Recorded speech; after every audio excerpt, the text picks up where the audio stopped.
tablets, Yeah, actually. obsoleted this thing. Yes, your poor third generation iPad. I just got this. It's no longer the new iPad, No. as Apple would call it. People like myself who promised our wives that we were going to get an iPad and then forgot to get it, now we look like crafty shoppers at last. Consumers, right. Yes. Yeah. So they also introduced the 7 or the 7.9 inch. Right. More like an 8-inch. The iPad mini, yeah. Yeah. For the marquee announcement that everyone was expecting, a little bit, I will be honest, a little bit...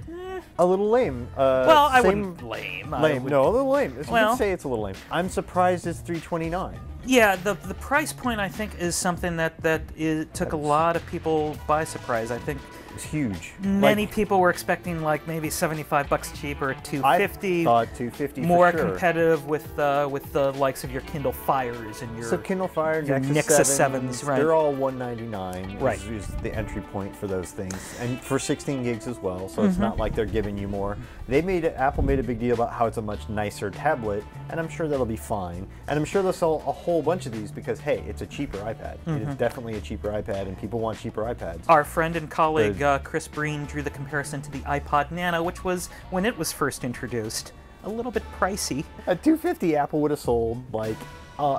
Apple would have stopped people from buying Kindle Fires and Nexus 7s. At $329, I don't think they do. I think a $200 tablet versus a $329 tablet, I think people still are going to buy, 5 million Kindle Fire HDs. It depends. For the people that are shopping on price, they Right. will sell that. I think Apple, after a dozen years of covering this company, Yeah. they really don't do the race to the bottom on pricing. They No. have their price point, and they have their market of people who want to pay I that price expected point. they were going to come in $50 more, be more expensive, but like $50 more expensive, where you'd go, oh, I'll pay a little more for the better thing. Sure. So also, where they kind of jacked up the prices on the new iMac, which the old iMac started at what, $1,100 or $1,199, I think, and the new one's $100 more, the entry level, right? But it's a new iMac. It's thin. Totally new, very thin. In fact, in many ways, it's like Apple held an iPad product announcement and then a Mac product release broke out.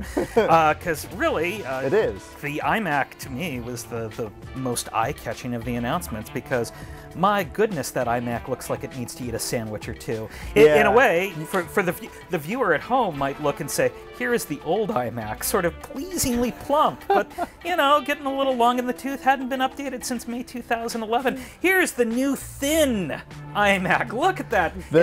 I want to say it's 44% thinner.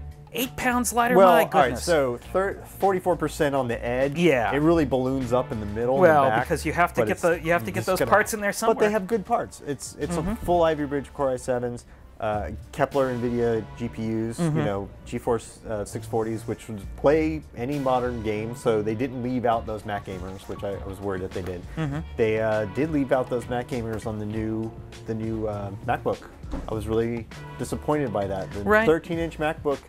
Thinner Retina display, which is totally awesome, lighter, better ports and connections on the side, got rid of the optical drive, but they also got rid of the discrete GPU, which means it's a shame. I just thought it was a shame to have this super high-res screen and then to drive it off Intel integrated graphics. Seems like I think it's Apple filling out its product line. Apple does the thing where they introduce a new technology. Hey, here's our 15-inch MacBook Pro, and then they slowly build it out and bring up the specs. And this is the latest in the journey of 1,000 steps with its laptop lineup.